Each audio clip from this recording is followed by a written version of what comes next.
Hi friends, welcome to cine family 2 TV serial beautiful angel Raksha Gowda.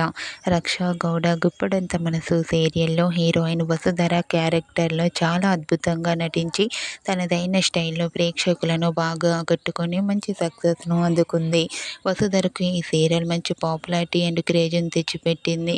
ఇప్పటికీ Vasudhara social మీడియాలో చాలా యాక్టివ్గా ఉంటూ తనకు సంబంధించిన ప్రతి లేటెస్ట్ అప్డేట్స్ని ఎప్పటికప్పుడు షేర్ చేస్తూ ఉంటుంది. అయితే రీసెంట్గా గుప్పడంత మనసు సీరియల్ హీరోయిన్ వసుధర తన రియల్ లైఫ్ లేటెస్ట్ ఫొటోస్ను షేర్ చేసింది. ఆ ఫొటోస్లో వసుధర న్యూ హెయిర్ స్టైల్తో చాలా అందంగా ముద్దుగా కనిపించింది. ఆ ఫొటోస్ చూసిన వారంతా బ్యూటిఫుల్ అండ్ లవ్లీ ఏంజల్ అంటూ కామెంట్ చేస్తున్నారు. మీకు కూడా Guppedantha Manasu serial heroine Raksha Gowda real life latest photos మీకు నచ్చినట్లయితే మీ అభిప్రాయాన్ని మీ కామెంట్ రూపంలో తెలియజేస్తూ లైక్ చేయండి, షేర్ చేయండి. మరిన్ని ఇంట్రెస్టింగ్ అండ్ లేటెస్ట్ అప్డేట్స్ కోసం మా సినీ ఫ్యామిలీ 2 ఛానల్ని సబ్స్క్రైబ్ చేసుకోండి.